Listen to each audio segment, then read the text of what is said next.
Welcome to part 5, the final part of my mini-series on creative writing support. This last session is an opportunity for you to apply your critical eye to a story. I want you to be thinking about whether you feel the story works or not in your head, and literally you can be providing advice to help the writer move forward. But what is really important here is that you are building up your critical and analytical skills that you are then able to turn onto yourself and onto your own writing, because you need to be able to look at other people's writing, see what works about it, and try and apply it to your own writing and develop your own skills that way. So what's going to happen is I wrote my story, which was quite painful, and I'm going to read it out loud to you now. It's going to appear on the screen, but it's also available as a Word document if you would rather not hear my voice reading it and just get on and read it yourself. And as you're reading it or listening to me read it, I want you to be thinking about all those features we've talked about over the last 4 sessions, and what you feel works about the writing and what you feel can be improved, and thinking all the time about your own writing skills. So this is the summer now. She stood, tiny and defiant, staring into a vastness that engulfed her, perilously balanced at the cliff edge. Maybe fear kept her rooted to the ground, or maybe it was the weight of a vast responsibility which held her fixed, but whatever the cause, she was entirely motionless. Far, far below, jagged pinnacles of rocks reached up towards her like the teeth of a hungry monster waiting for a false step. In the cooling air, flocks of white birds wheeled, their haunting cries echoing across the landscape. This was a land of deepening greys and sullen blues, mottled and smudged by an all-encompassing mist. Droplets of it clung to the girl's hair and clothes and seeped into her, causing an involuntary shiver. How had it come to this? She had known, when the disappearances began and the land became barren and lifeless, that at some point they would inevitably come to her.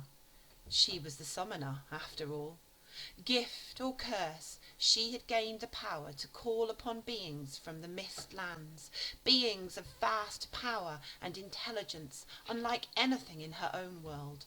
So of course they would come to her, begging for help and salvation, beseeching for her to take action, to use her powers.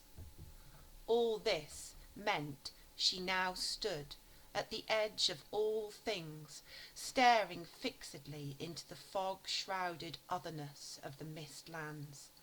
In her head, the words of summoning faltered and wavered. The sky hung over her, an indifferent witness to her uncertainty. Below, the darkness was becoming impenetrable, and the fading cries of the birds only managed to accentuate her isolation. No one else could do this. It was up to her alone. Progress it as a result.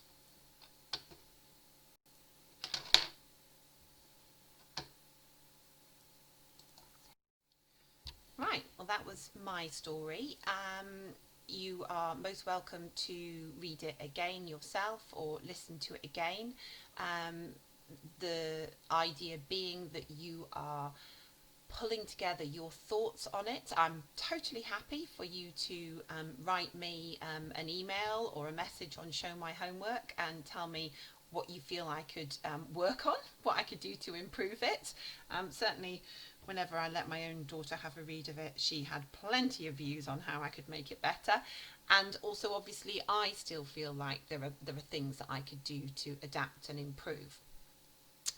But really, it's not so much about you telling me how I need to improve as you being able to look at this writing and other people's writing and use it to inform your own work.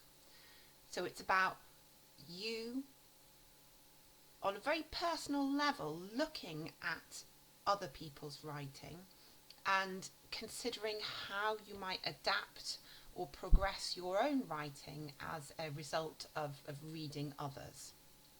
As I think you'll have appreciated from the various comments I've made about other people's work, I do often use other writers to influence me, and that's a very healthy thing to do. It's a very important thing to do, because they are professional writers and we can always turn to them to try and improve our own work. So you are going to now pull everything together from the last 4 sessions and you are going to write your own story. Take your time. Please keep in mind all the things that you have worked on. So go back through all the preparatory work that you've done over the last 4 sessions and use them to influence you as you go into your final writing. I think that taking half an hour to an hour maximum on the writing is all that you should be doing. Please be aware that if you are writing in GCSE exam conditions, you will have no more than about 35 to 40 minutes of writing time as an absolute maximum. So keep that in mind and think about your ability to work to that sort of time scale. When you think you are done, I want you to make sure you have gone back through and proofread the whole thing very thoroughly.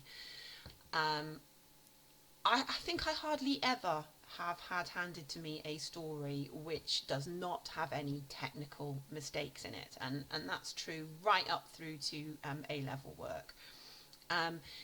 It is very easy to make mistakes and not notice them in your own writing. So do reread. If you have got somebody who is willing to have a read through your work for you and check for mistakes, please do ask them to do that, because sometimes a fresh pair of eyes helps you to spot mistakes. So work your way through really carefully.